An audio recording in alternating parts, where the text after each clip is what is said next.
Buen día, mi nombre es Ignacio Magneto, yo soy residente de primer año de IOFA. Antes de empezar, quiero agradecer la presencia de los panelistas, como los expertos invitados el día de hoy. En este Ateneo Quirúrgico hablaré sobre la cirugía de pterigia. Siguiente.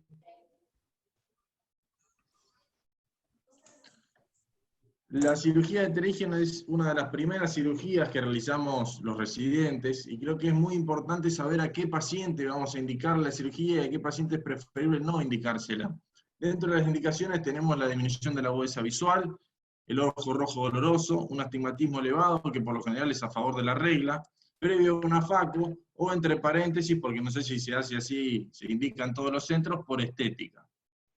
Siguiente. Considero uno de los principales problemas al indicar la cirugía la posibilidad de recidiva de la misma, tanto por temor de algunos médicos a indicarla, o por subestimar, siguiente, las posibles complicaciones que puede tener esta cirugía, entonces indicarla casi que a cualquier persona que tenga pterigia.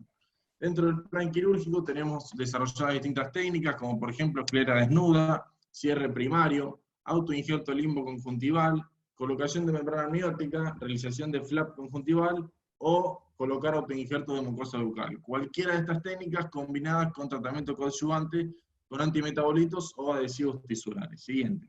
Vamos a ir viendo algunos trabajos en los cuales se compara algunas de las técnicas. Por ejemplo, acá vemos que la técnica de esclera desnuda, una recurrencia de 15 de 17 pacientes operados, es decir, un 88% de los casos, contra 9 de 23 pacientes a los cuales se le realizó trasplante autólogo limbo conjuntival, es decir, un 37,5%.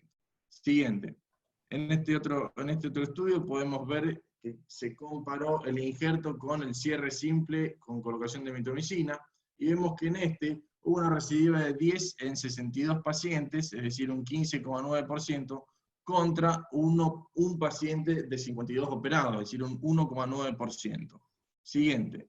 Comparando el injerto limbo conjuntival con la membrana amniótica, vemos que la diferencia en el porcentaje de recidiva no es estadísticamente significativa, es muy similar.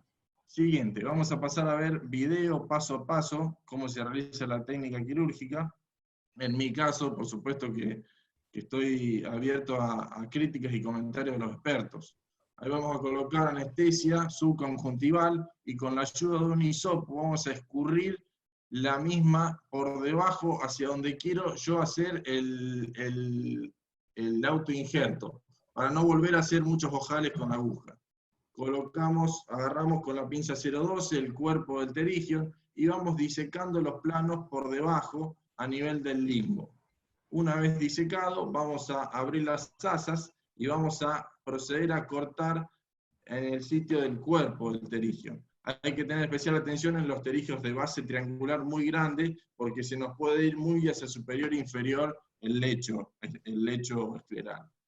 Ahí podemos ir disecando la cabeza del pterigion, ya sea con la ayuda de un crescent o con la misma tijera, ya sea con el lomo de la misma o con el borde filoso.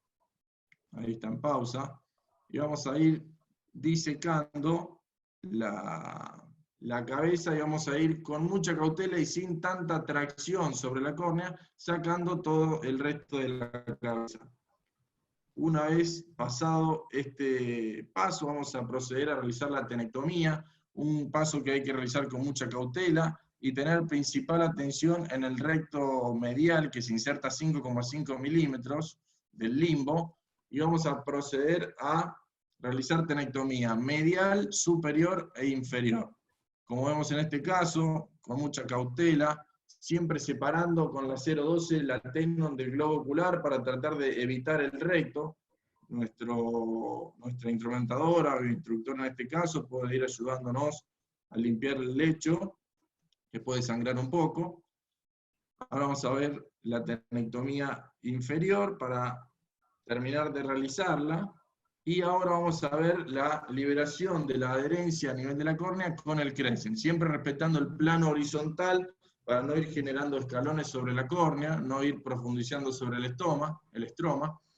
Y ahí podemos ver cómo también nos podemos llevar con el Crescent para sacar la superficie superior o inferior de algún tejido fibrovascular que quede remanente. Con la ayuda de una fresa podemos remover el tejido limbar, corneal y también un poquito de escleral para tratar de pulir toda la superficie y que quede bien lisa. Con un hisopo húmedo nos vamos ayudando, o también la instrumentadora puede ir irrigando suelo. Ahí vamos a marcar la distancia que vamos a sacar de autoinjerto. Vamos a tratar de que la rama inferior sea la que se mueva, la rama limbar de la 012 que quede quieta, y siempre la tijera desde los extremos para que no se nos afine el autoinjerto y no nos quede chico. Ahí vamos a tomar, ya sea desde esclera, o como en ese caso un poquito de conjuntiva, y vamos a ir disecando los planos, siempre respetando el plano limbar para tratar de que no se diseque la tenon también. Vamos a proceder a cortar el autoinjerto, yéndonos hacia esa conjuntival según el hecho que yo ya haya sacado, y ahí con el Crescent lo que hice fue ayudarme a irme bien hacia el limbo. Puede ser también con una tijera, para irme bien hacia la superficie limbar donde están las células madre, digamos. Ahí con la ayuda del instructor teníamos el autoinjerto y ahí vamos a llevarlo a la posición donde lo quiero colocar. Vamos a proceder a realizar la sutura, vamos a pasar por el extremo superior del autoinjerto y a pasar por el extremo limbar, y vamos a proceder a realizar el primer punto. Son puntos que si se realizan largos nos puede ayudar a enterrarlos, lo cual es óptimo en estos casos para generar menos molestias. Fíjense que cada punto trato de hacerlo bien en diagonal para que quede lo más extendido posible el autoinjerto y poder darle de la misma manera tensión con los otros dos puntos que voy a realizar sobre epiesclera.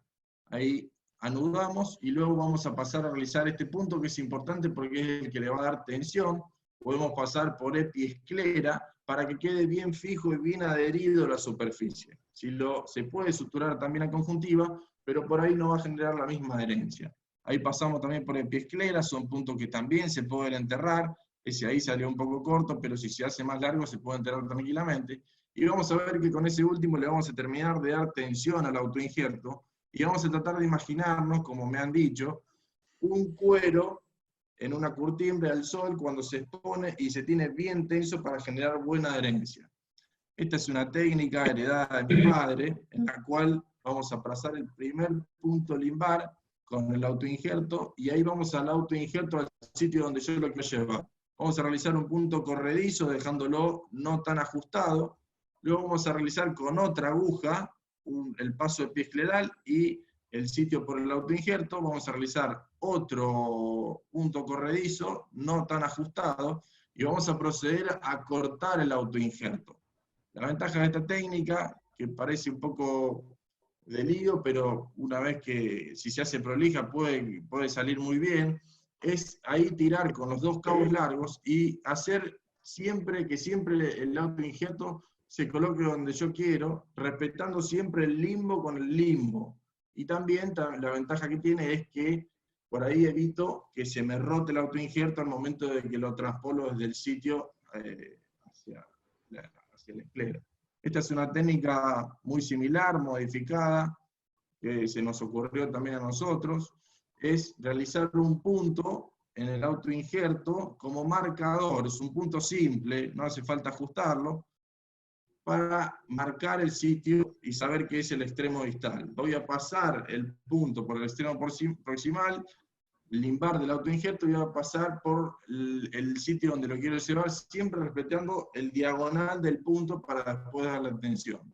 Una vez cortado, una vez realizado, bueno, ahora el punto corredizo, vamos a cortar el autoinjerto y vamos a transpolarlo con la mano izquierda tirando del cabo largo para que se vaya ajustando el punto, y con la mano derecha también podemos ayudar desde el punto marcador para colocarlo en el sitio. Siempre intentando de respetar la conjuntiva. Por ahí es preferible usar una pinza traumática de conjuntiva, pero bueno, no siempre está disponible. Ese es el resultado final. Siguiente. Entonces, de esta manera, terminamos de suturar puntos del autoinjerto de la conjuntiva y en el sitio que saqué el autoinjerto, suturar hacia superior o inferior, depende de dónde lo haya sacado. Y vemos el 15 de noviembre la cirugía, en control a 24 horas, 5 días después le sacamos los puntos y tiene este aspecto.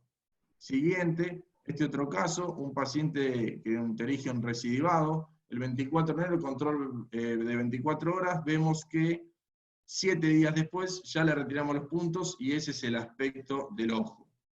Siguiente. Este caso, el 17 de enero se operó, el 16 del control 24 horas, vamos a ver siguiente, el control 5 días después, que ya le retiramos los puntos, y este es el aspecto 12 días después de la cirugía de este paciente. Siguiente. Por último, vamos a ver un paciente que se operó el 28 de febrero, este es el aspecto a las 24 horas. Siguiente. Y a los 4 días se le retiró los puntos teniendo este aspecto. Siguiente. Es importante, un momentito ahí, que la sangre dentro de, el autoinjerto también puede ayudar como adhesivo, entonces no asustarnos y no pasarnos por ahí de rosca con la cauterización, porque es una sangre que va a ayudar a aplicar ese autoinjerto. Siguiente. Como conclusión, voy a destacar que hay que armar, debemos o deberíamos armar un plan quirúrgico en la lámpara de hendidura, considerando no solo las características del pterigion, sino también los antecedentes personales y familiares del paciente. No perder de vista las posibles complicaciones que puede tener la cirugía a la hora de admitir pacientes, y que la técnica de trasplante autólogo del limbo y conjuntiva es una de las mejores opciones quirúrgicas hoy en día, dado el menor riesgo de recidiva respecto a las demás técnicas. Muchas gracias, y por supuesto que soy principiante en esto, así que quisiera escuchar y agradezco la opinión de cualquiera de los expertos.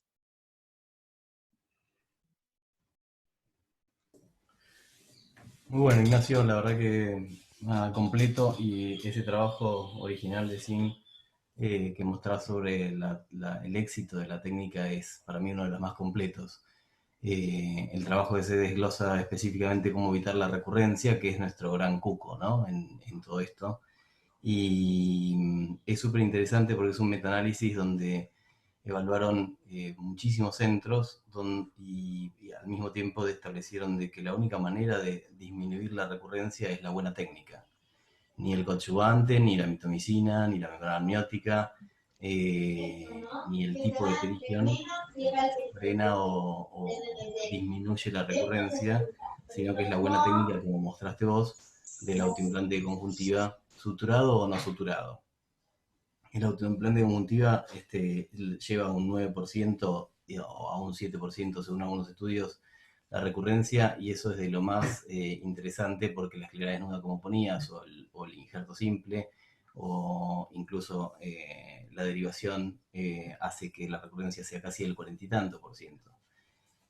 Una de las cosas que están buenas en lo que mostraste es la posición del implante sobre el lecho receptor, y está demostrado que no hay que darle mucha bolilla al lado limbar, ¿sí? O sea, si se rota el implante no es un problema, uno lo pone por una cuestión anatómica, que encastra mejor, pero no tanto por el limbo, ¿sí? Porque en realidad el limbo ahí prácticamente está desplesionado de células, no tiene una función. Y lo que te interesa mucho a vos son las células limbares del costado, perdón, está mi hija. Esa situación del limbo hace que vos lo puedas poner en la posición que quieras, pero que si se te rota y si te da vuelta, sí es un gran problema. Entonces la sutura de ayuda, como nombraste, para mí es fenomenal, ¿sí? O sea, en el inicio, que es mucho lío, sangre, etcétera, etcétera, está bueno. Otra de las cosas que seguramente después presenta Rogelio es el uso de adhesivos. Hace que tratemos de evitar la inyección subconjuntival de anestesia, ¿sí? Porque si no hay una interacción interesante química donde la adhesión es mucho menor, y con mucha menos anestesia subconjuntival, en realidad debería ser subtenoniana, te aseguras, digamos, que el paciente está bien. Pero la verdad que está muy bueno y muy completo. El tema de la recidiva es para estudiarlo, es para entenderlo, y lo que nos debe preocupar es en los controles, como mostraste vos, qué signos de recurrencia o recidiva identificamos y si conviene tratarlo rápido o tardío, que después seguramente lo discutamos. Pero muy bueno, gracias. Gracias. Una sugerencia con respecto al marcado de Terigion, algo que es bastante simple es marcar con un marcador, o sea, marcas cuando estás haciendo el injerto, y eso, especialmente cuando uno arranca, te da la seguridad por si se rota, que a veces una vez que se rota se hace como un bollito, y no sabes si es un lado ni del otro. Y después vi en el video que eran los puntos bastante largos. A veces hay que hacer un equilibrio, si es muy cortito pincha, si es muy largo toca la córnea, entonces uno tiene que tratar de hacerlo largo, pero no lo suficiente para que toque la córnea, para que el paciente esté más cómodo en el postquirúrgico. Muy bueno. La verdad que muy bien, Ignacio, hay poco que agregar, hiciste una clase muy completa y también los chicos agregaron algunos tips. Yo creo que hay cosas importantes, no solo el punto que pusiste para traccionar y que no se dé vuelta el colgajo, sino también no levantarlo, ¿sí? Si uno lo levanta, lo despega del globo ocular, en vez de arrastrarlo, tiene más chances de que, sobre todo si es chiquito, que uno pierda el lado adecuado del injerto.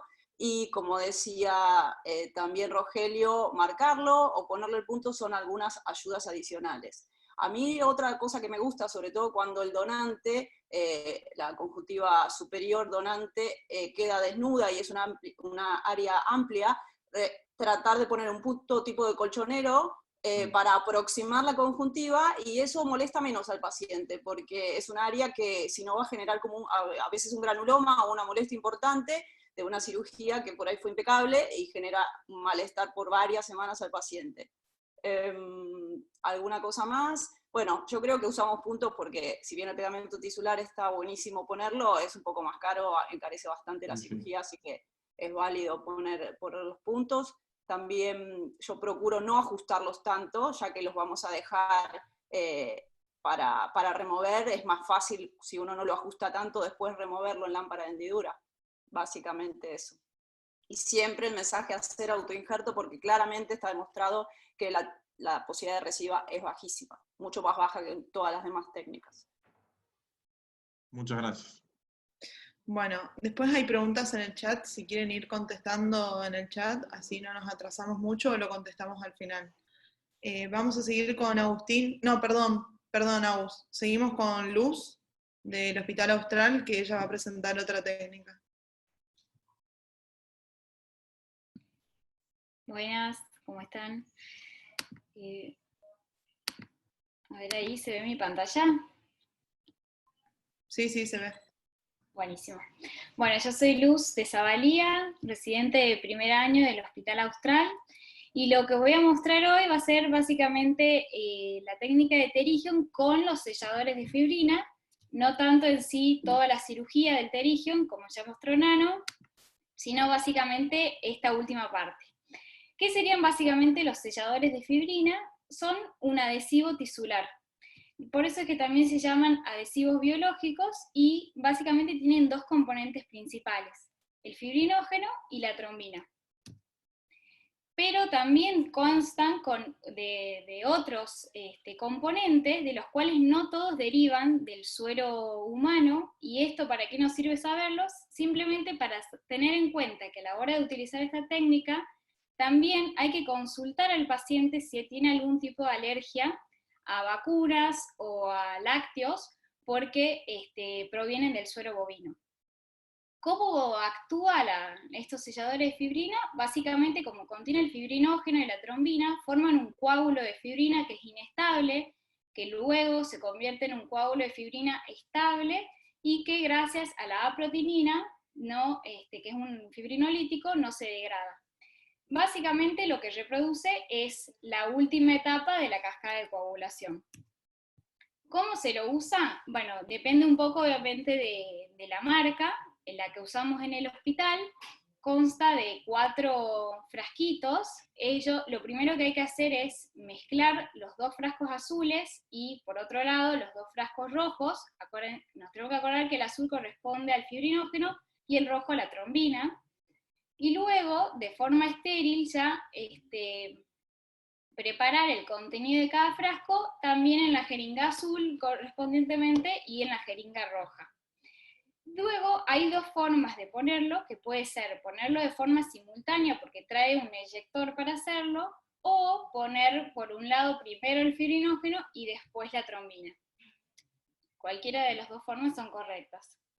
Con respecto a los estudios, a los trabajos de investigación, acá por ejemplo les puse la tabla de 1, pero básicamente todos hablan de lo mismo y resaltando los datos que fueron estadísticamente significativos. Con respecto al adhesivo biológico versus la sutura, en todos los casos hablando de cirugías de pterigium realizadas con autoinjerto, se nota que hay una enorme diferencia con respecto al ojo rojo, con respecto al dolor del paciente y a su vez con la disminución del tiempo quirúrgico. Y si bien no es tan contundente, pero algunos estudios, no todos, habían demostrado que tenían una pequeña menor recurrencia uno con el otro. Entonces, si tuviéramos que hablar sobre ventajas de usar a los selladores de fibrina, básicamente serían eso, que disminuyen la inflamación y la sensación de cuerpo extraño en el postoperatorio inmediato, y que además disminuye los tiempos de cirugía porque nos ahorramos el tiempo de la sutura. Podrían llegar a tener una menor recurrencia, y que está bueno, obviamente la sutura también, pero se puede usar tanto en el autoinjerto como si utilizamos membrana amniótica. Como desventaja, como decía un poco la doctora, principalmente sería el tema del precio, y que muchas obras sociales no lo incluyen como dentro del paquete de la cirugía, y esto de considerar que hay pacientes que por ser alérgicos estaría contraindicado el uso de los selladores. Tener en cuenta que con respecto a la agudeza visual, o sea, por el astigmatismo remanente que puede llegar a quedar, no hubo diferencias significativas con respecto a la técnica. Ahora, si quieren les muestro un video. Es una paciente femenina de 33 años, con una cirugía por un pterigium nasal en el ojo derecho, con el doctor Federico Luengo. La idea, como les decía entonces, sería mostrar más que en sí toda la cirugía de pterigium, sino básicamente los pasos que serían un poco clave en lo que es esta cirugía de pterigium con la técnica de selladores, utilizando selladores de fibrina. Bueno, básicamente una de las cosas más importantes que hay que hacer es que el lecho donde se va a colocar el adhesivo tiene que estar completamente seco a la hora de hacerlo. Entonces, si nosotros podemos ver, por ejemplo, como en este caso, que con el hisopo no alcanza, hay que realizar cauterio. Entonces, la idea va a ser ir secando con el hisopo para ver dónde están los puntos de fuga, y ir secando, ir cauterizando estos vasos para buscar que la lesión quede completamente seca. Ahí se puede ir viendo cómo vamos cauterizando todo.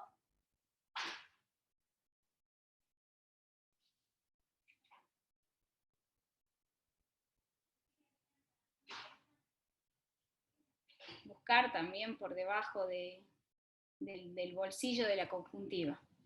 Luego lo que hacemos es con técnica de autoinjerto también, en la porción superior, superotemporal del ojo, tomar ese injerto de conjuntiva y colocarlo sobre la córnea y acomodarlo, como explicaban recién, que básicamente lo más importante, por ejemplo acá, vemos que lo ponemos del lado correcto, para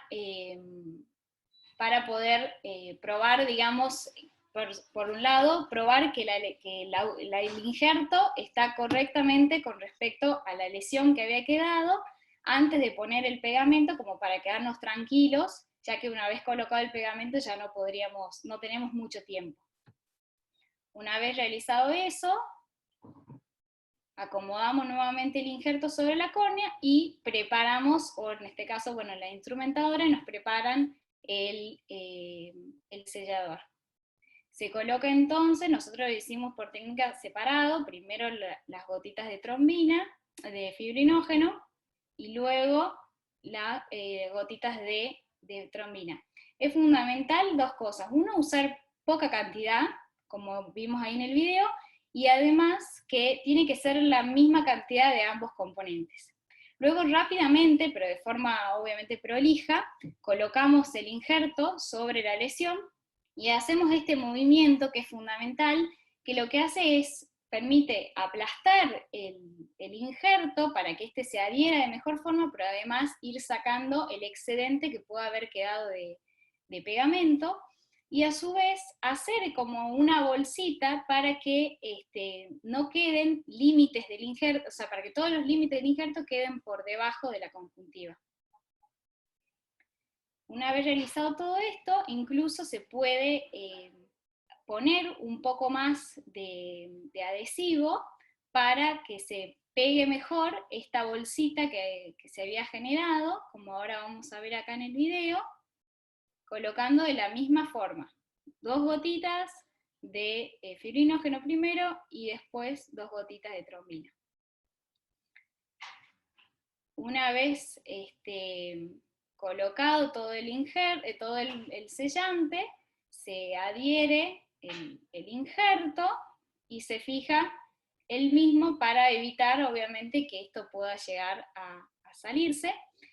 Se lo deja por unos minutitos, unos segunditos para promover que realmente se adhiera, y luego lo que hay que hacer es lavar todo, porque es fundamental que no quede excedente del sellante, ¿sí? Entonces, lo que vamos a hacer ahora es lavar un poco la lesión, de ahí de paso se ve que haya quedado, que no tenga ningún tipo de movimientos del injerto, o sea, que haya quedado perfectamente adherido. Y luego es importante buscar, porque como el sellante es un color transparente, es necesario buscarlo, por ejemplo, ahí por debajo del fondo, o sea, por los fondos de saco, y ahí aparece, como se ve arriba, un poco de este contenido de sellante, el cual tenemos que simplemente agarrarlo y cortarlo con una tijera. ¿Sí? Es importantísimo no dejar ese contenido, porque quedaría le quedaría al paciente como una gelatina, y que puede incluso llegar a sacar el injerto. Una vez realizado eso, le pedimos al paciente que mueva los ojos para ver que no haya quedado ningún tipo de retracción, y habiendo realizado todo eso, termina la cirugía. Esta fue la bibliografía utilizada, y eso es todo. Muchas gracias. Muy bueno, Luz. Muy bueno, Luz, gracias. Ahora, algunas cosas que se pueden agregar acá y que están buenos, como dijo Luz, es la cantidad de adhesivo. Es crucial la poca cantidad que uno necesita colocar para evitar que se enchastre y que se empiece a hacer un gran pegote. No hay que dejar de escuchar eso que comentaba Luz, de que cuando queda mucho adhesivo se puede ir hacia cualquier lado, incluso hacia el bléfaro, remover el bléfaro y remover todo, como alguna vez pasó. El adhesivo es indistinto a la fibrina o la trombina. En realidad uno puede activarlo de una manera o la otra. Nosotros lo usamos de manera unitaria, es decir, usamos por un lado uno y por un lado el otro, si bien el producto viene con un aplicador para juntar ambos componentes y tirar la gota del adhesivo. Lo usamos así porque nos da más tiempo. Entonces uno puede chequear bien, a veces salen más gotas de las que uno desea, tiene que secar, tiene que lavar. El lavado, como dice Luz, es re importante en esto de chequear realmente si está pegado lo que uno quiere pegar, ¿sí?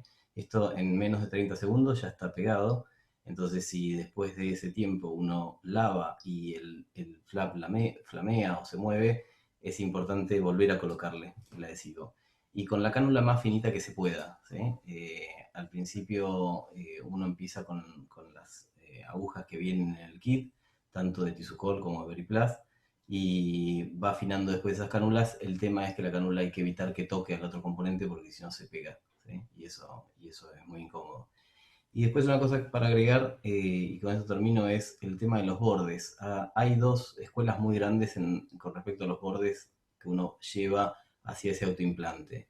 Puede hacer esos bolsillos y colocar el adhesivo y después unir borde con borde, es decir, frente con frente, como dice la técnica, o si no, la misma conjuntiva, sobreponerla al autoimplante y pegar 1 o 2 milímetros sobre el autoimplante.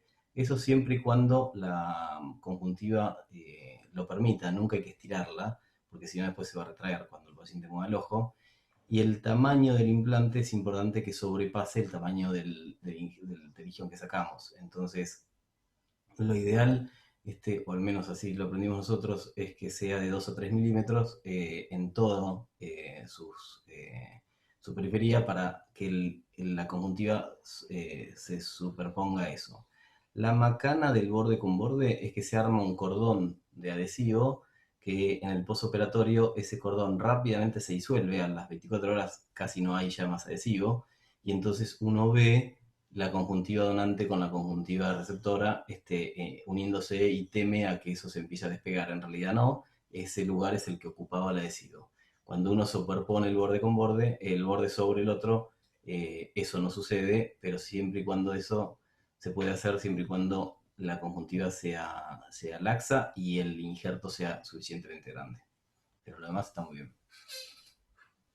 Creo que entre el Gus y Fede recalcaron muy bien los tips. Creo que lo más importante es que el lecho esté seco, que se regulen bien las cantidades y poner una gotita de uno, poner una gotita del otro.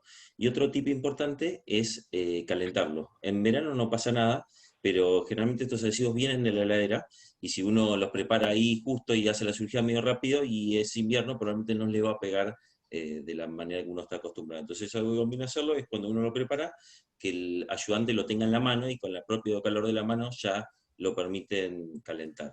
Y otra cosa es que en el postquirúrgico, los pacientes que tienen puntos, en general, los primeros días son los peores que pasan. Generalmente los primeros 3-4 días el paciente la pasa muy mal y a medida que se van aflojando los puntos, mejora. Los pacientes con adhesivos, yo veo que pasa al revés. Los primeros días también, y en general, y en especial si uno pone mucho injerto, aparece como un edema tardío del injerto que genera más o menos entre el quinto y el séptimo día que el paciente se siente un poquito peor. Eso es normal y es típico de los adhesivos. Una cosa para agregar, yo creo que con respecto a las molestias que vos decís, a veces se debe más a la úlcera corneal y al raspado que hicimos sobre el lecho corneal. Por eso es tan importante en estos casos insistir que se lubriquen mucho los ojos, porque a veces el autoinjerto genera, se valoriza, digamos, se hincha y queda entre la unión de córnea y limbo un espacio que incluso puede llegar a ser un delen. Entonces también es importante que lubriquen mucho a estos pacientes, más allá de los puntos, no solo echarle la culpa a los puntos, porque a veces es la úlcera corneal que es lo que está generando síntomas. Y otra cosa que pasó rápido, lo dijo Federico, pero vale la pena aclarar, cuando uno mide, sobre todo al principio, que no lo hagan a ojo, mídanlo el tamaño del colgajo, porque en general después que uno lo corta se achica bastante, uno cree que era suficiente, y si se quedan cortos va a pasar esto, que va a quedar una zona de esclera desnuda entre el donante y la conjuntiva periférica, que va a quedar un surco. Entonces tengan en cuenta eso, de medirlo, antes de decidir el tamaño del injerto. Bueno, acá hay una pregunta en el chat que dice, cuando no se adhiere el injerto, ¿cómo se hace para colocar de nuevo el adhesivo? ¿Algún tip? Lo digo porque debería estar seco el lecho. No, en realidad, a ver, es crucial no sacarlo de nuevo, ¿sí? Salvo que esté totalmente despegado. Normalmente quedan lagunas despegadas y esas lagunas uno las puede mover con solución fisiológica mediante una jeringa y aguja. Entonces, cuando detectamos que queda algún espacio despegado, con la cánula nos ponemos por debajo del autoimplante, colocamos ahí una gota, sacamos esa cánula y colocamos la cánula del otro componente y colocamos una gota. Sepan que una vez que hacemos eso, esas cánulas probablemente se tapen después. Entonces hay que lavarlas si uno las va a seguir usando o lo que fuere, o va a seguir usando el adhesivo. Sacarlo por completo no es conveniente, pero de esa manera uno se lo asegura. Como dijo Rogelio muy bien, el sangrado y esto que decía Ignacio de que ayuda a la cicatrización, ya está haciendo un proceso ahí de adhesión con lo poquito que pusimos de fibrinógeno y de trombina. Bien, hay una pregunta que dice, ¿no utilizan mitomicina intraoperatorio? ¿Aplican 5-FU en controles postoperatorios según evolución? Nosotros respecto al antimetabolito solo lo usamos sobre el lecho quirúrgico en los residuados. no de rutina en los otros. Y nos inclinamos por 5-fluoruracilo porque tiene menos toxicidad, es un poco menos agresivo que la mitomicina C en cuanto a los riesgos de adelgazamiento escleral. Así que no lo usamos en el post, sino sobre el lecho durante 3 minutos y lo enjuagamos. Nosotros utilizamos la mitomicina en lecho y el 5-FU lo utilizamos en el caso que vemos una recidiva precoz. Hacemos las inyecciones semanales del 5-FU. En nuestro caso lo que hacemos es dividir a los pacientes en 3 grupos. Al que viene por primera vez con su pterygium, sea o no operado antes en algún otro centro que no sepamos que le hayan hecho. El paciente que lo operamos y recurre en menos de 3 meses, eso lo consideramos una recurrencia. Y el paciente que vuelve el pterygium después de los 3 meses, eso lo consideramos una recidiva. En el caso 1, hacemos la técnica tal cual la explicaron recién. En el caso 2 utilizamos coadyuvantes y utilizamos mitomicina C o 5-fluoracilo. Es verdad que el 5-fluoracilo se tolera mucho mejor. La efectividad del 5-fluoracilo y la mitomicina intra o en colirio es exactamente igual. Nosotros usamos intraquirúrgica porque en colirio es muy poco tolerable. Y en el caso de que sea un grupo 3, es decir, un paciente que recurrió de lo que le colocamos nosotros, no solamente utilizamos mitomicina C, sino que utilizamos membrana amniótica, básicamente para no seguir dañándole la conjuntiva que ya le sacamos. ¿Y tuvieron casos de escleritis séptica post-pterygium? No. Yo he visto, sí, delén corneal que realmente no cicatrizó y le tuve que hacer un injerto esclerocorneal. O sea, sí, eso lo vi por el uso de mitomicina. A mí me parece que es importante tener en cuenta la membrana amniótica cuando el injerto es muy grande y vamos a dejar un lecho corneal muy dañado porque minimiza las molestias posoperatorias. Eso se puede usar como vendaje arriba, después del colgajo y sobre la córnea, cubriendo la superficie y después removerla. Se puede hacer un surget, eso es válido. Y habían hecho una pregunta adicional que estaba por acá. A ver si la encuentro. Lo del ojal. Acá José pregunta si un pequeño ojal ayuda a que no se valorice. No, los ojales en la conjuntiva favorecen a que se abra cada vez más. Eso no hay que hacerlo, hay que tratar de que no suceda ningún ojal, ni cuando hacemos recubrimiento conjuntival, ni cuando hacemos un parche. Los ojales son, digamos, malos para la buena evolución de los colgajos. Así que si llega a ocurrir, hay que suturarlo. Sí. Muy bien. Bueno, muchas gracias por todo. Acá terminamos con la parte de pterygium. Ahora vamos a seguir. ¿Puedo hacer un comentario antes de que te vayas? Dale. No, más que nada del adhesivo, que a veces uno se tienta de poner en la porción corneal cuando está terminando, y nada, hay trabajos que muestran el enlentecimiento de la migración y repitilización del epitelio corneal, con lo cual tal vez no es muy favorable tirarle gotas en la porción corneal que uno raspó. Y después con respecto al marcado, que está buenísimo, siempre que tengamos marcadores está buenísimo marcar, no solo el autoinjerto, sino el pterygium, porque uno ve muy bien los pliegues que está sacando, y a veces nos pasa que hemos sacado pterygium y cuando vuelve el postoperatorio vemos que nos quedaron pliegues conjuntivales por fuera de la porción que quitamos, que tal vez con el marcador los hubiésemos visto más fácilmente. Y otra cosa que vi de Ignacio, no sé si ellos a veces hacen tracción de la porción corneal, que a veces está muy buena esa técnica, en ciertos tipos de pterygium nos permiten encontrar un plano y que nos minimiza la necesidad de raspar la córnea con la misma tracción de esa porción corneal que disecamos y sale todo entero. Otro tip que podemos agregar, cuando tenemos un paciente o muy movedizo o un pterygium muy grande, donde necesitamos que excursione el ojo bastante, podemos poner un punto de tracción corneal limbar largo, no perforante, largo y profundo, con un Vicryl, y de esa manera, asistido con el ayudante o con una pinza de tracción, uno desplaza el ojo de manera de llevarlo, bueno, hacia abajo si queremos hacer el colgajo, o hacia nasal hacia temporal cuando queremos extraer un pterygium nasal. Eso también ayuda bastante y evitamos tener que decir al paciente mire para acá, para allá, para poner los puntos, sobre todo cuando están empezando, que es la cirugía que en general hacen los principiantes, digamos, los menos expertos. Así que eso ténganlo presente. Bien, excelente. Bueno, seguimos con Agus Magneto. Él es concurrente de Hospital La Geleice. Bueno, ya estuvo varias veces con nosotros y hoy nos va a mostrar heridas corneales. Agus, cuando quieras. Ahí está, perfecto.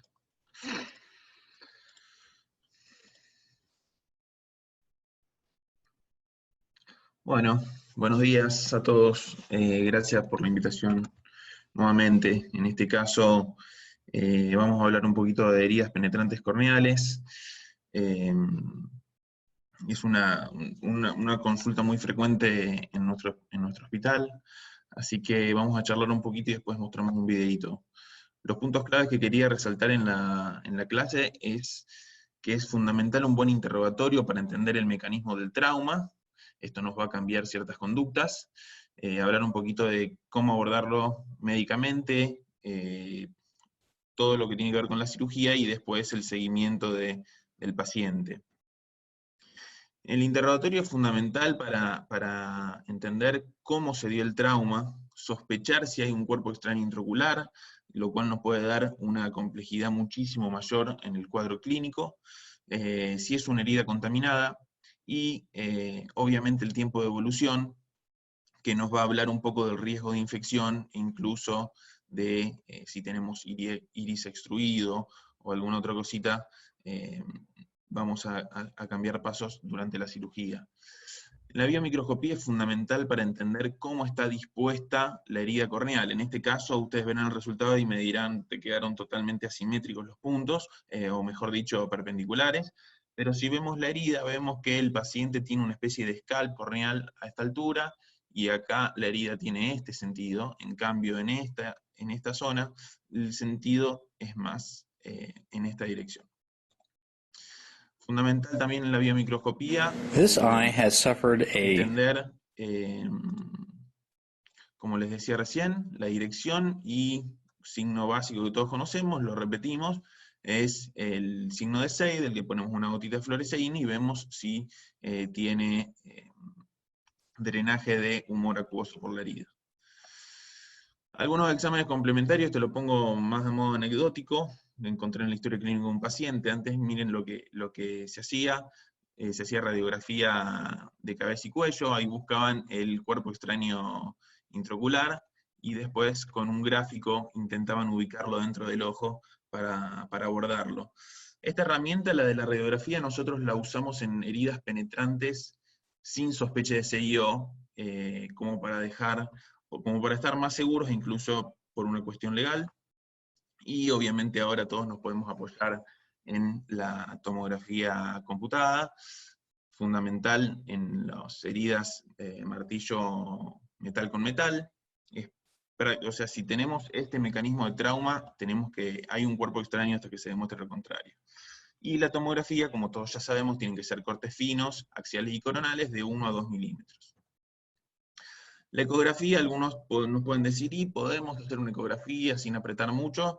El concepto que tenemos que tener es no realizar una ecografía con el ojo abierto. La conducta siempre va a ser cerrar el ojo y después estudiarlo. Respecto al tratamiento médico, rapidito, poner protector ocular rígido, no parche, porque obviamente si el paciente se aprieta el ojo, si le apretamos el ojo, podemos tener extrusión de contenido intraocular. Reposo absoluto, evitar que el paciente se incline o maniobras de valsalva. Están indicados los antibióticos sistémicos, en nuestro caso hacemos antibiótico-terapia endovenosa, y la antitetánica según los protocolos. Las inyecciones intravítreas tendrían un lugar también, sobre todo en pacientes con lesiones sucias, que tienen un cuerpo extraño intraocular ni hablar. Si tiene rotura de cápsula anterior, también vamos a tener riesgo aumentado, y si hay un retraso en la reparación quirúrgica. Si bien no hay un consenso con respecto a qué significa retraso en la reparación quirúrgica, lo que me encontré en general es que si nos retrasamos más de 48 o 72 horas, estaría bueno hacerlo. Con respecto a la anestesia, sería de elección la anestesia general. Si tenemos una herida de menor complejidad, podemos hacerlo con anestesia local. Lo que sí tenemos que evitar todas las anestesias perioculares, ya sea subtenoniana, paravulvar o retrovulvar, ya que al inyectar anestesia podemos exprimir el ojo de alguna manera y perder cámara y tenemos mayor dificultad en la cirugía. Vamos más al cierre de la herida en sí, podemos clasificarlas en simples y complejas, de acuerdo al largo de la herida, si tenemos pérdida de sustancia, dónde está ubicado, si respeta el eje o no. Los materiales que vamos a necesitar, principalmente me pareció resaltar estos dos. El nylon 10-0 es fundamental, nos va a dar una tensión suficiente para afrontar los bordes, y es delicado como para después enterrarlo y no tener problemas en el postquirúrgico. Y siempre tener a mano un Bilans o un 15 grados para hacer una paracentesis que nos va a permitir formar cámara, ya sea con líquido o con viscoelástico, para tener mejor tono y poder dar bien los puntos. Algunas cositas que no nos pueden pasar: si un punto es muy superficial, no vamos a tener no se nos van a afrontar bien los bordes. Tener en cuenta que el centro del punto tiene que estar no con respecto a la superficie, sino dónde va a atravesar el punto, como en este caso, si no vamos a tener también una pérdida de la coaptación. Y obviamente tienen que estar en el mismo plano, porque si estamos en diferentes planos vamos a tener un resultado como este con un escalón. Entonces, ¿cuánto tiempo dejar los puntos? Es otro punto que me pareció controversial, lo voy a dejar abierto para después charlarlo. Depende de cada herida, pero en 30 a 45 días podríamos pensar en retirarlos. Bueno, vamos a un casito clínico. En este caso es un paciente de 42 años que en un accidente laboral con un destornillador tiene esta herida corneal penetrante. Cuando llega, ya no tenía Seidel espontáneo, sí, cuando uno generaba leve presión sobre el globo ocular, tenía algo de Seidel, y tenía un gran compromiso de la cápsula anterior, por lo cual se decide realizar un cierre y cirugía de catarata al mismo tiempo. Entonces, acá se empezó a grabar un poquito tarde, pero ahí, aguántame ahí, quiero... Entonces, la idea de este paciente fue, empezamos con anestesia tópica para cerrar la córnea. La idea es, como teníamos una herida ya con cierta coaptación, con 2 puntos no fue suficiente, entonces hacemos una pasada, podemos hacer 2-1-1 o 3-1-1, ¿sí? En este caso yo le hago 3 vueltas, es un poquito más sencillo de luego trabarlo, pero nos puede quedar un nudo un poco grande para después enterrarlo, así que tiene que estar bien ajustado. Entonces hacemos 3, el segundo, si es posible, en el otro sentido. Y algo que me parece importante recalcar, si es un paciente que estamos trabajando con anestesia tópica, es no tocar mucho la conjuntiva porque el paciente se va a sentir molesto, y tratar de todas las maniobras hacerlas sobre la córnea.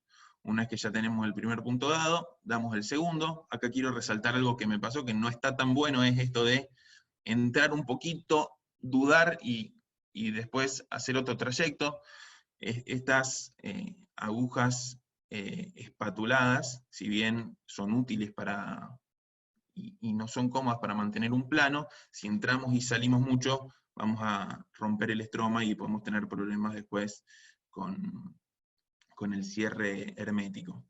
Entonces, una vez que damos los puntos, la idea de este paciente fue trabajar con tópica en la córnea, y una vez que tenemos la córnea cerrada, ahí sí pasar a una anestesia subtenoniana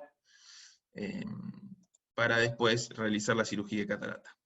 Enterramos los puntos, como les decía recién, pasamos a la anestesia subtenoniana, ya que íbamos a hacer maniobras que seguramente al paciente le iban a molestar. Este es el resultado postquirúrgico, ya le sacamos los puntos, en este caso los sacamos a los 30 días, una semana antes de realizar una implantación del lente intraocular, ya que en esa cirugía el paciente quedó afáquico. Así que eso es todo. El paciente tuvo una muy buena evolución. Gracias, y le quiero agradecer especialmente al doctor Tomás Yesque, que es un poco mi mentor en estas cruzadas oftalmológicas. Así que bueno, muchas gracias.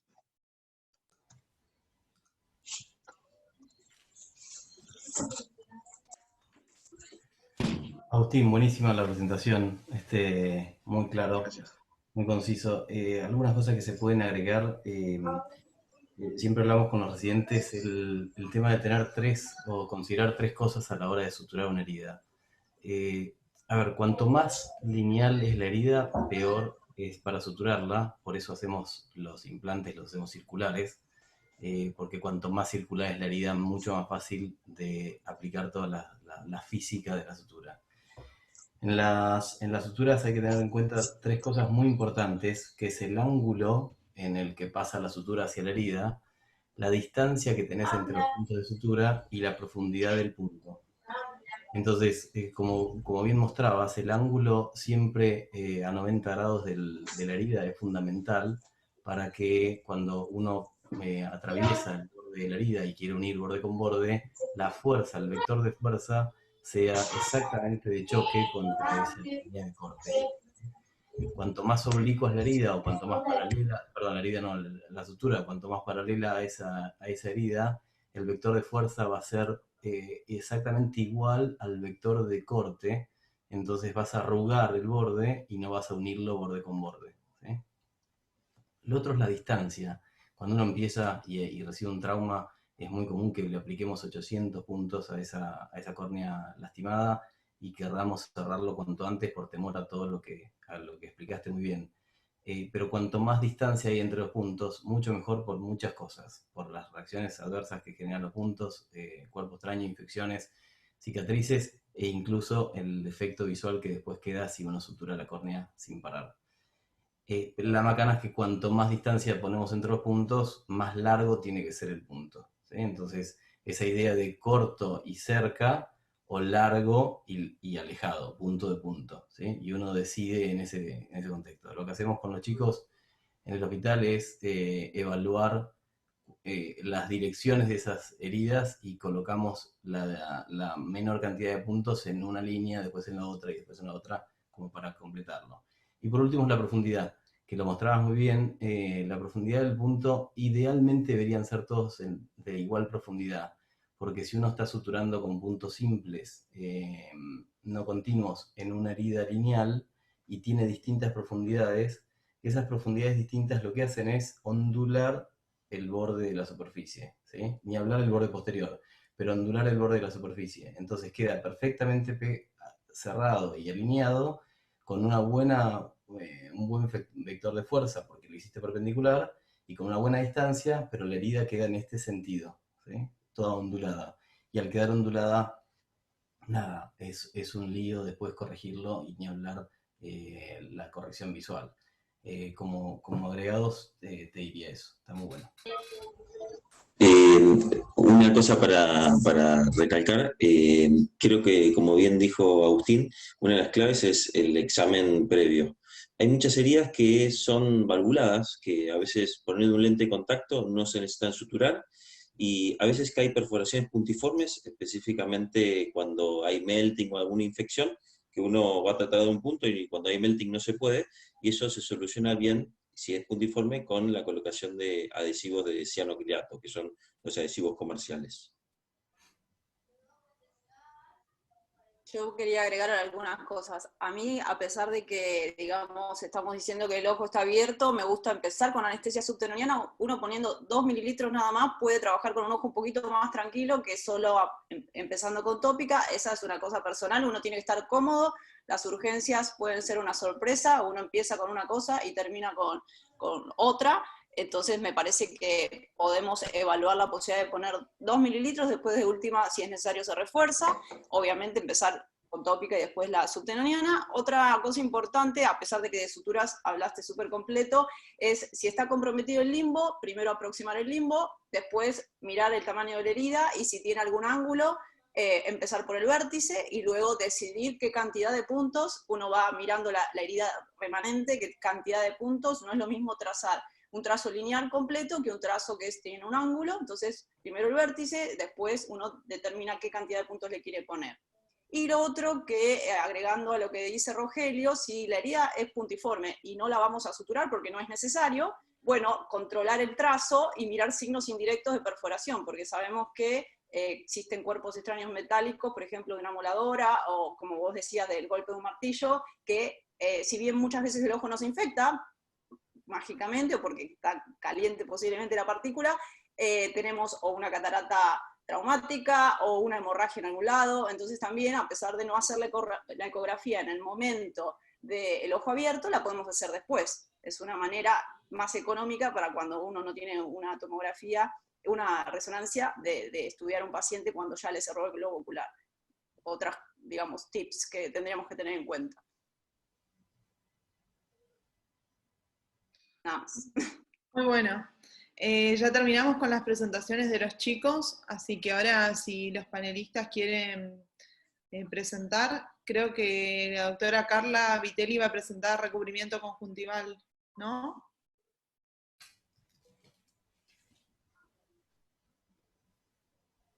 Está silenciada, a ver. ¿Comparto lo mío? Dale, empezamos con el Dale. tuyo y después seguimos con Rogelio, si les parece.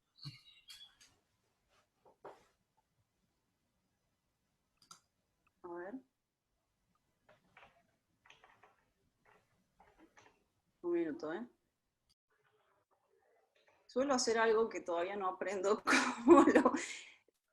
Hablo mi presentación y se me minimiza la pantalla de ustedes, entonces me pierdo. Perdón, ¿eh? No sé por qué me pasa todo el tiempo, tengo que revisar qué hago mal. Bueno, se las doy así y después veo cómo la recupero. A ver. Perdón, ¿eh? Si no, agrandalo ahí al Power como presentación. Sí, voy a hacer eso, lo que pasa es que tengo en el medio el chat, como desaparece la... perdón, esperen que me corro esto. Tengo un problema con esto, es increíble que todavía no lo aprendí a manejar. Bueno, muy bien, se los doy así. Entonces, el tema que me sugirieron presentar es recubrimiento conjuntival, y en principio agradezco que me convoquen y participar en esta mañana con ustedes. Bien, a raíz de un caso les voy a presentar este tema, y es un paciente que tiene 70 años, me consulta con antecedentes de un leucoma asociado a una queratopatía herpética, en el momento de la consulta estaba inactivo, también tenía catarata, y bueno, en este tipo de pacientes, en ese momento, yo el plan quirúrgico que le ofrecí fue extracción del cristalino, yo sugerí hacer una cirugía de catarata extracapsular, me parecía que no iba a tener buena visibilidad, y secuencialmente, con profilaxis, un trasplante de córnea, que podría ser lamelar anterior profundo.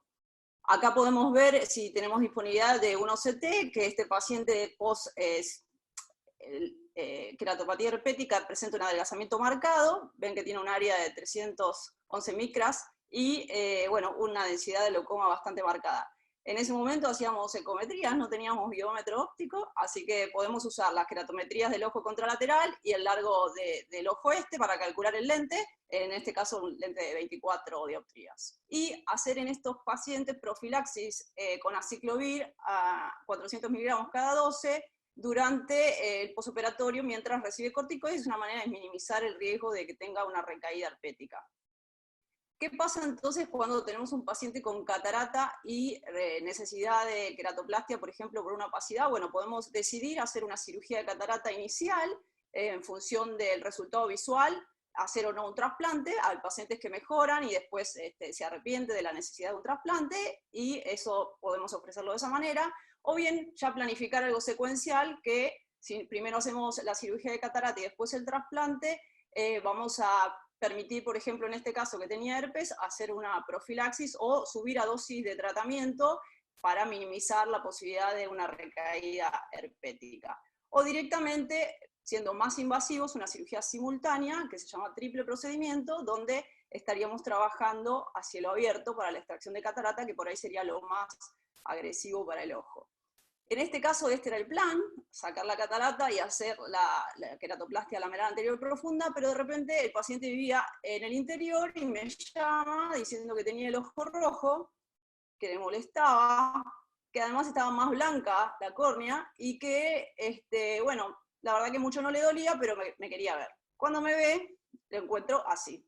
Así, con una congestión importante y una vascularización de superficie. Esto habla digamos, del tiempo de evolución, posiblemente una infección silente, digamos, no muy agresiva, pero con una respuesta inflamatoria muy marcada. Por supuesto, en estos casos podemos pensar que tuvo una recaída herpética, pero que se sobreinfectó. Tenemos que hacer toma de muestra para directo cultivo, y pudimos hacer en este caso también una PCR. Cuando pedimos PCR, tenemos que pedir para bacterias gram positivas y negativas, hongos, y también podemos en este caso agregar herpes. Bueno, el informe dio positivo para bacterias universales, gram positivas, y también para hongos. En ese momento se trata entonces con vancomicina fortificada cada 2 horas, se le da voriconazol al 1% cada hora y traconazol oral, y se mantiene el aciclovir oral. También se le pide una microscopía confocal, ya que, como vemos en la imagen del absceso, no es tan clásico de hongos, porque no tiene los bordes plumosos, está bastante redondeado el borde, es bastante cremoso, no tenía mucho efecto epitelial, que eso es más a favor de hongo y no tanto de bacteria, pero también tenía el antecedente de herpes y todos esos vasos que podrían asociarse también a depósitos lipídicos, una mezcla de problemas en el estroma corneal. No tengo foto del corte óptico en ese momento.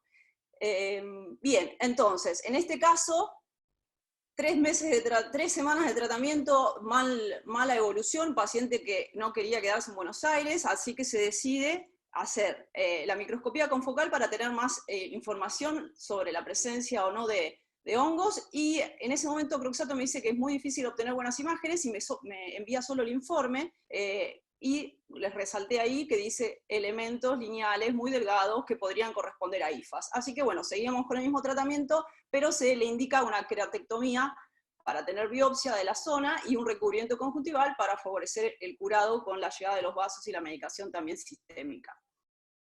Entonces, entrando al tema de recubrimiento conjuntival, tenemos 2 estrategias. Podemos hacer un recubrimiento conjuntival total, como la figura 1, donde uno puede valerse de un punto de tracción para exponer bien toda la conjuntiva. Ahí tenemos que decidir si vamos a usar la superior. En casos de pacientes con glaucoma sabemos que no es conveniente usar la superior, pero tenemos muchas veces más conjuntiva para poder cubrir toda la córnea, o bien usamos la parte inferior. Eso lo vamos a evaluar según antecedentes del paciente, calidad de la conjuntiva, tamaño del ojo. O parcial, cuando queremos hacer un puente bipediculado y dejar algo de visibilidad de la cámara anterior para hacer el control, o porque la lesión es más pequeña. Vamos a ver entonces la cirugía de este paciente. Todo paciente, por lo menos, digamos que no se puede hacer una anestesia general cuando hablábamos de trauma. Cuando hablamos de cirugía de superficie, yo siempre hago anestesia subtenoniana en cualquier proceso infeccioso, así que vamos a ver ahí cómo ponemos la anestesia, bien periférica para no lastimar la conjuntiva que nos va a servir para el recubrimiento. Silo con EPI subconjuntival, estas cirugías sangran mucho, no importa que sangren, pero es un poco incómodo para hacer la disección de la conjuntiva. Se hace una peritomía, si vamos a hacer un recubrimiento completo, muchas veces de 360 grados o más de 180, para poder liberar todas las adherencias. Hay que despegar la tenon de la conjuntiva y decidir cuántos milímetros, que pueden ser 12 o 15 milímetros, desde el borde limbar hacia el fornix, para despegar toda la conjuntiva y lograr un buen colgajo. Ahí vemos cómo tenemos que ir trabajando, despegando toda la tenon y las adherencias periféricas para que el puente conjuntival esté libre, bien libre, sin tracción, y de esa manera evitemos que se retraiga en el posoperatorio. Entonces, siempre nos asistimos de alguien que nos ayude para limpiar y ver bien los planos. Tratamos de no cauterizar, y una vez que tenemos libre el puente, como ven ahí, lo apoyamos sobre la córnea y vemos que no se tracciona, que queda en posición. Eso nos está dando una idea de que está suficientemente liberado. Luego lo corremos. En este caso habíamos planificado hacer la queratectomía, pero si no fuese así, porque la lesión es otra, como una queratopatía bullosa o sin pronóstico visual, bueno, o alguna otra lesión que queremos cubrir, como una úlcera neurotrófica, uno saca denuda el epitelio para que la conjuntiva se adhiera. En este caso, una trepanación superficial, muy superficial, ya que teníamos una zona adelgazada por el antecedente herpético, y con un crescent a mano alzada, despacito, está acelerada por supuesto la filmación, removemos parte del estroma que nos va a permitir también un nuevo cultivo y una anatomía patológica del tejido que enviamos. Bueno, removemos todo con cuidado en la zona de la lesión, vieron que no era tan friable, pero es profundo, los infiltrados son profundos, y finalmente ponemos el colgajo sobre la córnea. En general, yo en estos casos uso seda, pero también se puede usar nylon. Empezamos por los puntos limbares y después vamos determinando qué cantidad de puntos ponemos, más o menos son 6, 3 arriba, 3 abajo, para fijar y completar y cubrir toda la córnea. En este caso yo decidí cubrir toda la córnea porque la lesión era muy grande, y bueno, este sería el resultado posoperatorio temprano. En el caso la anatomía patológica la verdad que no aportó mucho. No identificaron organismos, o sea que no se identificaron hongos filamentosos, como era la sospecha de la confocal. Siguió con voriconazol y natamicin, y con moxifloxacina local. Tratamos, cuando se sospecha hongos, tener cuidado con los corticoides. Y en este caso además teníamos un antecedente de herpes. Y traconazol oral, y seguíamos con el aciclovir.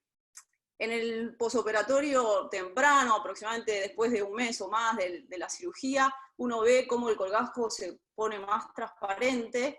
Curiosamente, en este paciente seguían esos infiltrados en el estroma profundo. Lo conversamos bastante con Croxato, pero la verdad que no habíamos visto IFAS, así que interpretamos que podían ser depósitos lipídicos. Y el plan posterior, en un paciente de estas características, y que incluso ya está operado de catarata, puede ser en un siguiente tiempo, en un tercer tiempo, remover el recubrimiento y finalmente hacer un trasplante de córnea, que esa es la estrategia que se le propuso para el futuro. Si hacemos una imagen del segmento anterior, luego de tener el recubrimiento conjuntival, vemos cómo aumenta, por supuesto, el grosor corneal, pero la superficie ahora está tranquila, el paciente no tiene recaídas herpéticas hace tiempo y está en espera para trasplante con otros problemas de salud, así que por el momento no se lo ha hecho. Acá podemos ver cómo se sigue adelgazando el recubrimiento y cómo todavía persisten todos esos depósitos posiblemente lipídicos. Acá con una imagen de corte óptico. Y para finalizar, entonces, podemos decir que en 1958 Gundersen describe la técnica. Este también es conocido como flap de Gundersen. Es un procedimiento que provee entonces una cobertura epitelial y vascularizada permanente a la córnea, y también ayuda de esa manera a que llegue la medicación sistémica cuando tenemos un proceso infeccioso, pero altera, por supuesto, el pronóstico visual, así que en general se utiliza en casos seleccionados. Otra de las cosas que es importante, que si bien la indicación ha declinado, existen casos especiales donde es útil, sobre todo cuando el pronóstico visual no es bueno, o en casos como este, y enfriar cuadros infecciosos con mal respuesta al tratamiento, en la queratectomía superficial nos puede brindar más información, y en un segundo tiempo, removiendo el trasplante, podemos hacer una queratoplastia en frío y evitar las queratoplastias en calientes, que tienen más fracaso en general. Bueno, muchas gracias. No sé si me escuchan. La foto final. Sí. La foto. La foto cuando lo nombraron a Rodolfo. Tenían 20 años. A ver si puedo descompartir. A ver, pará. Yo te saco si querés. Dale, por favor, porque como te digo, me pasa que pierdo la pantalla. Bueno, Bueno, así vas a tener que seguir yendo a microcentro. ¿Cómo? Vas a tener que seguir yendo a microcentro, así que aprende. No, te juro que cuando me pasa mucho cuando me nombran de anfitrión en el central, que no sé, minimizo mi pantalla y pierdo uso el PowerPoint, no uso la del Zoom, así que no sé qué hago, después lo voy a revisar. Carla, lo que tienes que hacer es ir a formato de presentación, sí. En PowerPoint. Sí. Y ahí elegí configurar, ¿cómo es? Configurar presentación. Sí. Y elegí la segunda opción que dice examinada de forma individual. Ah, ok. Hay algo que debo tener mal porque me pierdo del Zoom, si no. Claro, lo que tenés es pantalla completa. Cuando clicás ahí te amplían el tamaño de la ventana que vos abriste. Entonces el Zoom lo tenés en paralelo. Perfecto. Bueno, gracias. Bueno, a ver, un poco la idea con Rogelio es apoyar todo esto que mostraste también y recalcar lo importante para que quede para todos los chicos.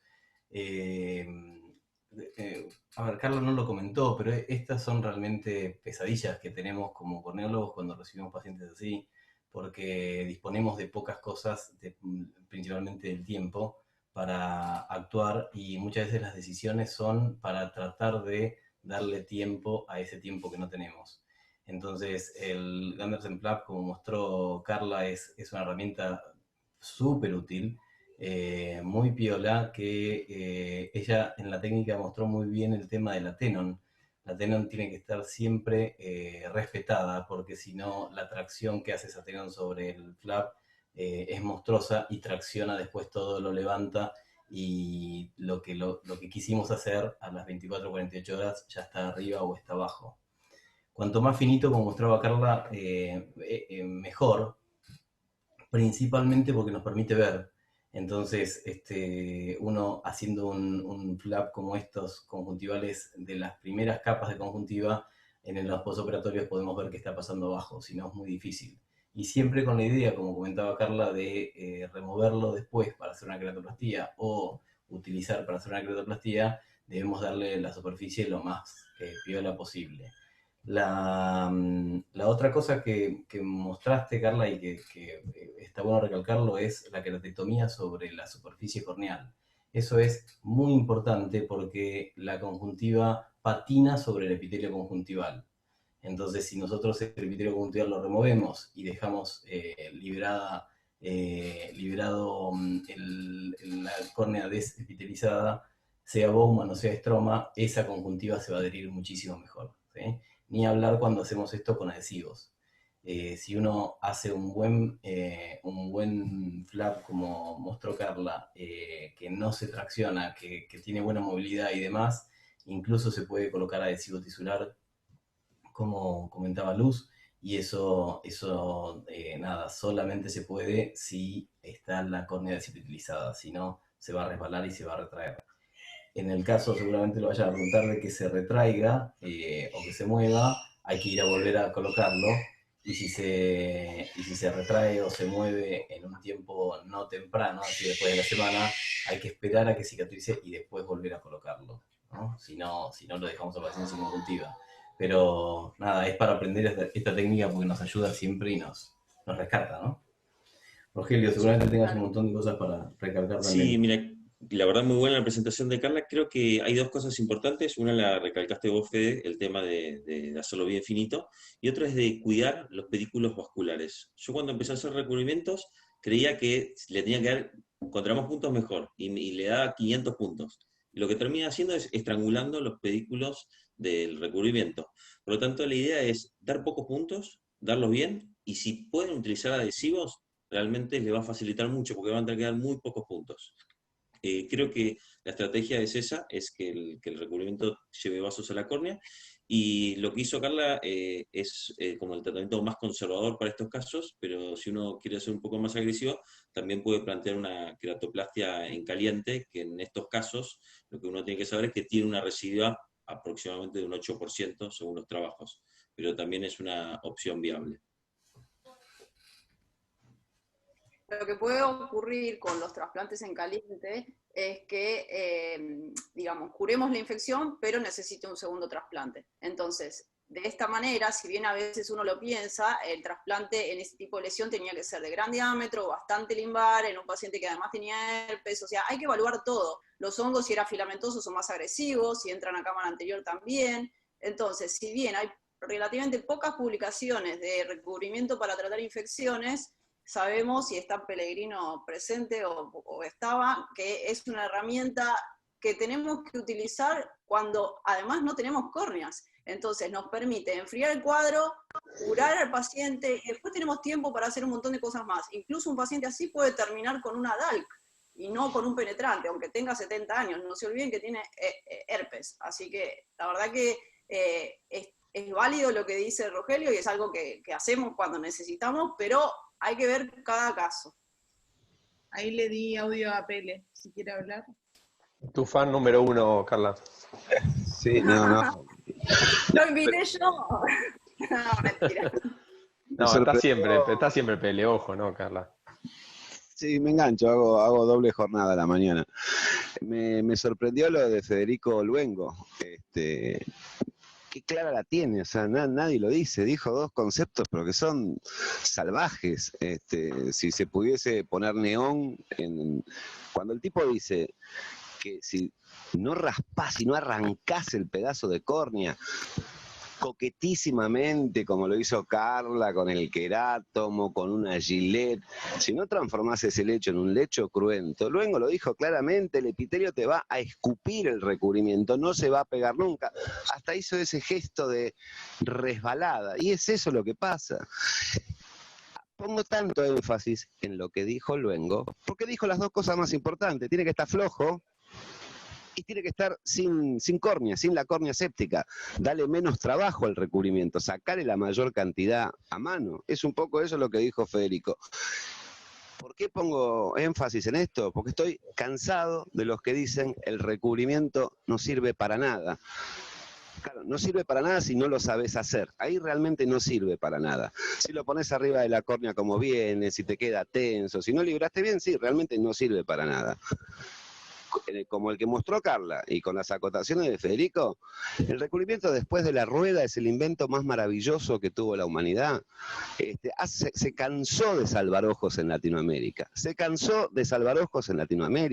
Nosotros no somos la Cleveland o la Massachusetts Dayanier que te caen las córneas como las goteras en una casa con humedad. Cuesta conseguirlas. Y ahí sí, ya para polemizar y discutir, sí, entramos. No lo querés hacer muy finito, no lo hagas muy finito. Si sacaste la córnea y te complicás sacando la Tenon, mándalo con Tenon y todo, que es la variable Gundersen, que es la segunda publicación de Gundersen, cuando dice, si usted observa que el lecho está muy débil, mándelo con Tenon. Está bien las dos, pero no es de fondo hacerlo finito. Y aún habiendo córnea, que ahí es la variable Rogelio, aunque me la ofrezcas la córnea, suponete que la tengo. Ojo que lo que dijo Carla, esa ruta más trabajosa, más lentita de enfriame la infección y poneme la córnea entera parcial con lamelar, con un lecho sin microbios, pero cambia el pronóstico totalmente. La verdad que recontra gané la mañana. Es la primera vez que lo veo dicho de afuera, no por Ricardo Brunzini o por los amantes del recubrimiento, tan bien, tan claro, mostrarlo los felicito a los dos. La verdad me encantó Carla y Federico, esa explicación bien clara fue fantástico. Los felicito realmente. Gracias, Fernando, siempre un gusto tenerte.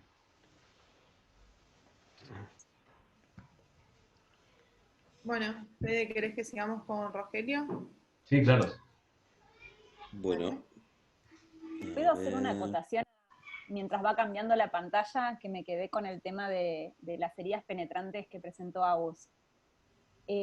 Una cosa que yo ahí acoté en el chat, el tema de la ecografía, no es porque los ecografistas nos querramos hacerla, porque a mí me pasó estando de ese lado, che, no nos quieren hacer la ecografía. Es porque sí o sí uno aprieta el ojo, entonces no aporta nada más que si tiene una herida penetrante, tiene una herida penetrante, o sea que la ecografía no va a aportar nada, y por el otro lado es un riesgo de infección, porque obviamente el gel no es estéril. Eso es un punto. Y la otra cosa, que durante todos los años que yo estuve sentada al lado de los residentes haciendo puntos de heridas penetrantes, nunca la herida es cómoda. Entonces es muy común que el residente dice, no me queda cómodo para la mano esta herida. No, la herida nunca va a ser cómoda. Entonces es muy bueno, una vez que uno va a hacer una herida penetrante, haber practicado muchos puntos en diferentes posiciones. Hacer una herida horizontal, una herida estrellada, una herida en B, ir practicando todo eso, porque cuando uno está delante del paciente, nunca es cómodo la herida. Entonces, eso, practicar puntos cortos, puntos largos, con la mano torcida, la mano derecha, porque va a ser la única forma de que va a ser más rápida la cirugía, sobre todo.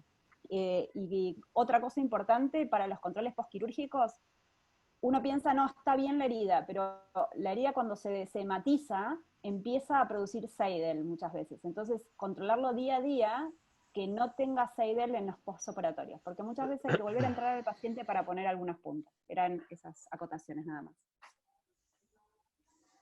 Bueno, muchas gracias por la invitación. Yo les voy a contar mi experiencia con el manejo de las quemaduras.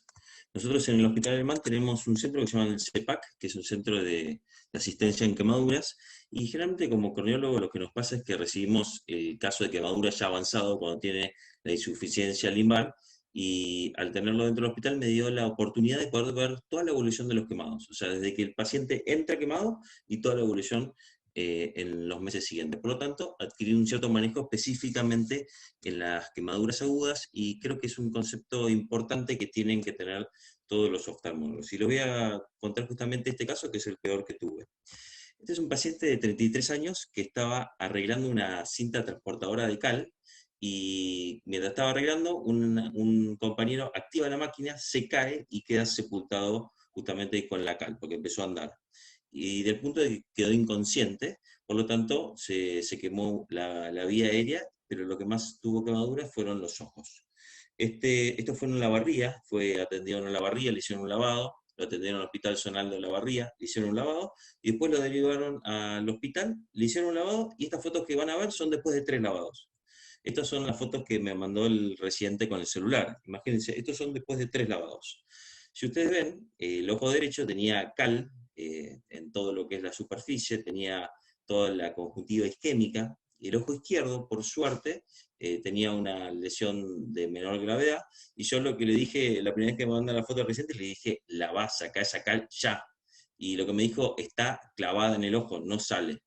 Entonces, es importante cuando uno tiene unas quemaduras, específicamente de este tipo, que tenga algunos conceptos claros con el manejo y que sepa a qué nos enfrentamos.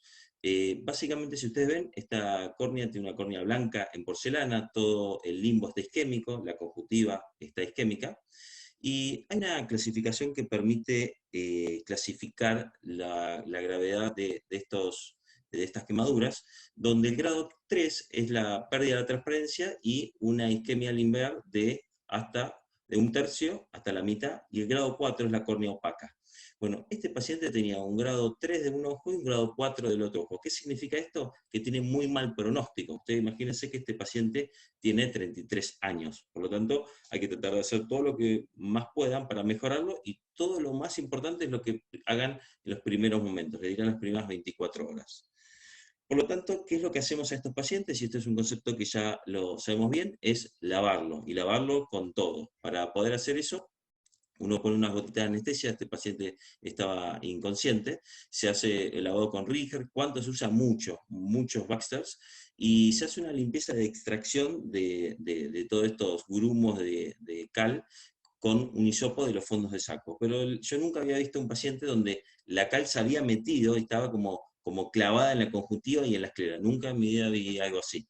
Y algo clave, porque uno dice, ¿cuánto lavo? ¿Hasta cuánto lavo? Básicamente algo que es útil es medir el pH. Y siempre la pregunta es, ¿y cómo hago para medir el pH? Bueno, la mayoría de nosotros estamos en hospitales, si uno se acerca al laboratorio que hacen los análisis de sangre o orina, hay unas tiritas reactivas de orina, que uno pone una gotita de lágrima en la tirita y a través de los colores puede medirlo. Este paciente tenía, si ustedes ven, tenía 9, pero tenía mucho más de 9. Entonces uno lava la superficie hasta que el pH se acerca a 7. Entonces es importante, no en quemaduras tan severas como esta, pero saber que medir el pH ayuda hasta cuándo tenemos que lavar a los pacientes. Hacía unos meses atrás, antes de recibir este paciente, había leído este trabajo de Zeng y Sheffer, que para mí son como el Messi de la membrana amniótica, que hablaba de que cambiaba el pronóstico de los pacientes con quemaduras oculares severas si uno hacía un implante de membrana amniótica. Y el implante consistía en suturar la membrana amniótica al borde libre del párpado, hacer unos puntos capitonados en el fondo de saco a la piel, para tratar de generar todo como si fuera una manta que recubra a este ojo que está sufriendo, generando un microambiente y también evitando que se pegue la conjuntiva con el ojo y empiece a generar simbléfaro y estos ojos congelados que muchas veces son difíciles de tratar.